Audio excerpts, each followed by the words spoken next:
आज के 5 क्वेश्चन जो थे हमारे, पहला वाला क्वेश्चन जो था दैट वाज़ रिगार्डिंग कि कौन सी एक्शन एक हेल्थ केयर वर्कर जो करेगा वो इंडिकेट करेगा कि there is need for further teaching.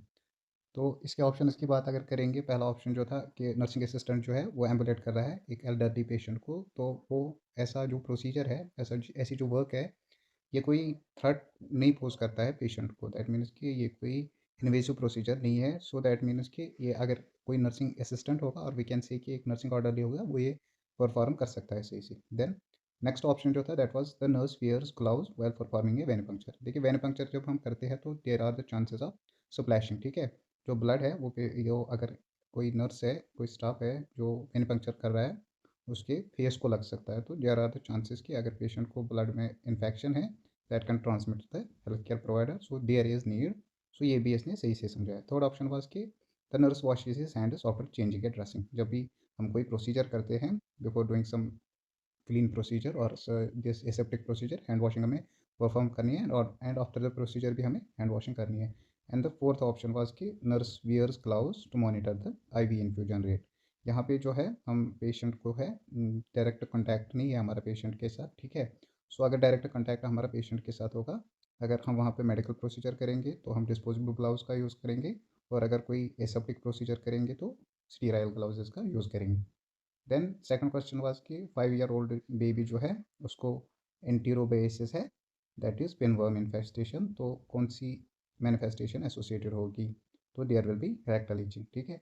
Pinworm infestation में जो है नौशिया नहीं होता है। ऑरल अल्सरेशन यूजुअली तब हो जाती है जब किसी बच्चे को ऑरल थ्रैश होगा, और वी कैन से कि ऑरल कैंडिडियासिस होगी। One more question was regarding कि एक रजिस्टर नर्स जो है वो असाइनमेंट्स बनाती है फॉर द डे। तो कौन सा क्लाइंट जो है वो असाइन करेंगे to the pregnant nurse? Option A की बात करेंगे द क्लाइंट विद HIV। अगर HIV ट्रांसमिशन की हम बात करेंगे तो HIV ट्रांसमिशन जो होता है that usually transmits through the blood और सेक्सुअल कॉन्टैक्ट, इधर सेवन से होता है और थ्रू द ब्रेस्ट मिल्क। तो there are the less chances कि ये जो इन्फेक्शन है HIV का ये ट्रांसमिट होगा from the patient to the pregnant nurse. अगर जो प्रेग्नेंट नर्स है वो स्टैंडर्ड प्रिकॉशन जो है वो अंडर कंसिडरेशन लेगी, तो चांसेस ऑफ ट्रांसमिशन जो है वो मिनिमल है। ऐसा पेशेंट हम इसको असाइन कर सकते हैं। रिमेनिंग ऑप्शन की बात करेंगे तो client with radium implant for the cervical cancer.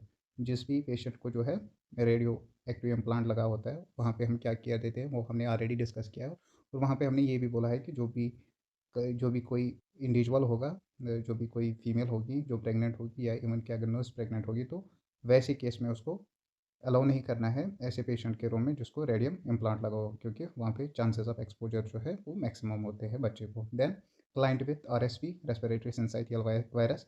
अगर RSV की बात करेंगे, जो रेस्पिरेटरी सिंसाइटियल वायरस होता है ये यूजुअली ट्रांसमिट होता है तो ड्रॉपलेट इन्फेक्शन। तो ये जो ड्रॉपलेट्स हो सकते हैं ये पेशेंट के सराउंडिंग्स में बेड लिनन पे प्रेजेंट हो सकते हैं। So there are easy chances of transmission, ठीक है? और जो रेस्पिरेटरी इन्फेक्शन होते हैं वो ज़्यादा हाईली कंटेजियस होते हैं, और वी कैन से कि ज़्यादा रेट से ट्रांसमिट होते हैं as compare to other types of infection like the blood borne infection. और फाइनल क्वेश्चन जो ऑप्शन है that is the client with cytomegalo virus. जो साइटोमेगालो वायरस होता है वो ट्रांसमिट होता है सेम रूट से। दैट मीन्स कि जैसे HIV होता है थ्रू द सेक्शुअल कॉन्टैक्ट और ब्लड और through transplacental transmission, but in addition to this जो साइटोमेगलो वायरस होता है ये ट्रांसमिट होता है थ्रू द सलाइवा और यूरिन प्लस जो टीयर्स होते हैं। So there are more the incidences, और there are more chances of transmission as compare to HIV। So HIV वाला ऑप्शन जो है वो सही ऑप्शन रहेगा।